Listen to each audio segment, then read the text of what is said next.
यही तो वो डायन है जो हमें खा रही है सर जी। मैंने यहाँ पर इजी पार्ट लिया है, एक मीडियम पार्ट लिया है और एक हार्ड पार्ट लिया है। मतलब जब मैं इजी पढ़ लूंगा तो मैं कहां जाऊंगा, मैं मीडियम वाले चैप्टर की तरफ चला जाऊंगा। नेम रिएक्शन में से कंफर्म है कि 2 क्वेश्चन आते ही आते हैं, हमें मिल जाते हैं आराम से, है ना। First order second order reaction, उनके आप डेफिनेशंस में जाओ, उनके यूनिट को ध्यान रखो। क्या केमिस्ट्री किस तरीके से पढ़े, क्या दिक्कत हो रही है सर? कौन से चैप्टर कितने मार्क्स का है सर किसका कितना वेटेज है सर? किस तरीके से पढ़ाई करें कि हमारे केमिस्ट्री में सर पूरे में से पूरे मार्क्स आ जाए सर, 56 अबाउट 56 आ जाए सर, एक नंबर भी नहीं कटना चाहिए सर। या मैक्सिमम कितने मार्क्स में लेके आ सकता हूं सर? मैं किस तरीके से अपने पढ़ाई को करूं कि तारीख की मेरे केमिस्ट्री में कोई मार्क्स नहीं कटे? तो चलो आ जाओ बच्चा केमिस्ट्री के अंदर 3 पार्ट में डिवाइडेड है बेटा, physical chemistry, inorganic chemistry and organic chemistry. बेटा फिजिकल में ये 3 चैप्टर है, जो हर एक चैप्टर अपने आप में 6 और 6 मार्क्स का है बेटा। इनऑर्गेनिक केमिस्ट्री में डी&एफ ब्लॉक एंड कोऑर्डिनेशन कंपाउंड बच्चों 5 मार्क्स के हैं बच्चों।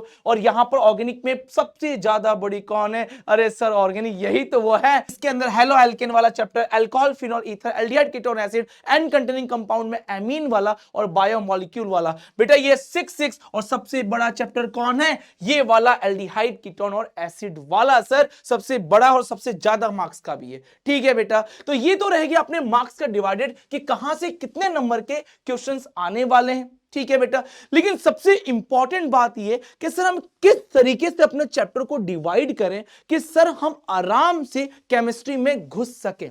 देखो बेटा, मैंने यहां पे चैप्टर्स को 3 पार्ट में डिवाइड कर रखा है। मैंने यहां पर इजी पार्ट लिया है, एक मीडियम पार्ट लिया है और एक हार्ड पार्ट लिया है। अब देखो बेटा, हर एक बच्चे के अपने अपने चैप्टर अपने तरीके से हार्ड होते हैं, इजी होते हैं और मीडियम होते हैं। मैंने एक बेसिक पैमाना लिया, एक बेसिक मेजरमेंट किया है, उसके हिसाब से ये सब चीजें मैं आपको बता रहा हूं कि इजी के अंदर solution D and F block, halo alkane, halo arene and N containing compound थोड़े इजी माने जाते हैं। तो अगर आपको लगता है यार ये चैप्टर मेरे इजी है, तो इनको पहले ही पढ़ के खत्म कर लो। इनके लिए इस तरीके से टाइम दे दो कि ये चैप्टर तो मुझे पहले पढ़ने और पहले ही खत्म कर देने। ठीक है बच्चा, फिर अपने को घुसना है मीडियम चैप्टर में। अब मीडियम चैप्टर में क्या है बेटा? यहां पर केमिकल काइनेटिक्स है, कोऑर्डिनेशन केमिस्ट्री है और कौन सा चैप्टर है? बायोमोलिक्यूल। अब जो मैथ्स वाला बच्चा है उसको बायोमोलिक्यूल हार्ड रखती है, तो वो क्या करेगा? बायोमोलिक्यूल को इधर रिप्लेस कर देगा, इलेक्ट्रोकेमिस्ट्री को इधर ले आएगा।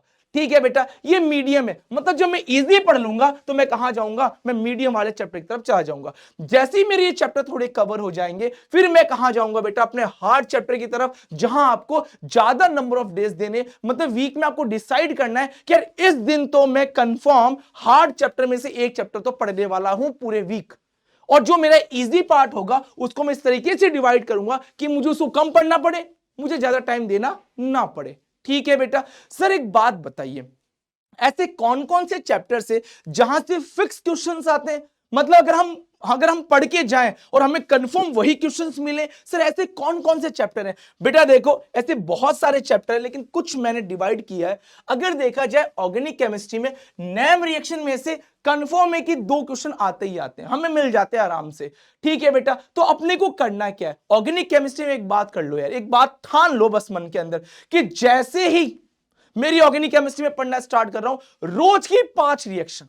कितनी रिएक्शन? रोज की 5 रिएक्शन, चाहे कुछ भी हो जाए, मुझे रोज की 5 रिएक्शन पढ़नी है।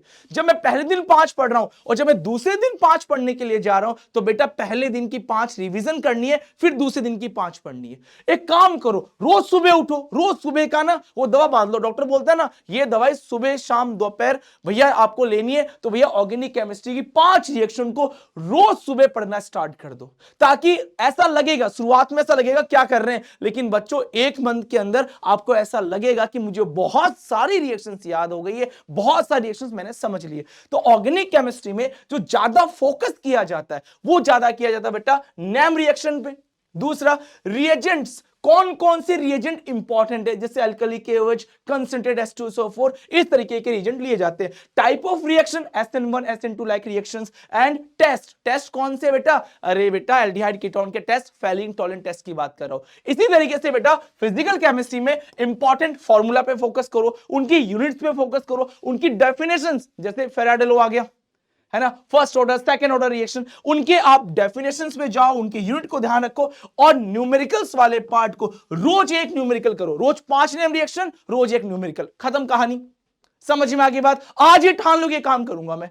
प्रॉमिस कर रहे हो क्या? प्रॉमिस कर रहे हो क्या? सर कर रहे हैं। आ जाओ बेटा। इनऑर्गेनिक केमिस्ट्री की अगर बच्चों बात करूं तो इसमें क्या है, स्ट्रक्चर वाला पार्ट, जो कोऑर्डिनेशन कंपाउंड वाला पार्ट है, उसमें स्ट्रक्चर्स में से क्वेश्चन आते हैं बच्चा, और इलेक्ट्रॉनिक कॉन्फ़िगरेशन जो डी एंड एफ ब्लॉक में से, ये कंफर्म पार्ट है जहां से क्वेश्चन आते ही आते हैं। लेकिन बेटा अपने को थोड़ी इस तरीके से पढ़ाई करनी है, इस तरीके से अपने आप को प्रिपेयर करना है कि मेरे एग्जाम में कोई क्वेश्चन रॉन्ग ना हो। उसके लिए आपको क्या करना है बेटा, एक सिस्टमेटिक तरीके से स्टडी प्लान बनाओ। कैसे बनाएं सर? बच्चों रोज के लिए 2 से 2.5 घंटा केमिस्ट्री के लिए रखो, बाकी अलग सब्जेक्ट को भी आप अपने हिसाब से डिवाइड कर लो। अगर ज्यादा टाइम नहीं दे पा रहे हो, कम से कम 2 घंटे अपने सेल्फ स्टडी के लिए जरूर रखना। ठीक है बच्चा, चलिए ऑल द बेस्ट। जय हिंद, जय भारत।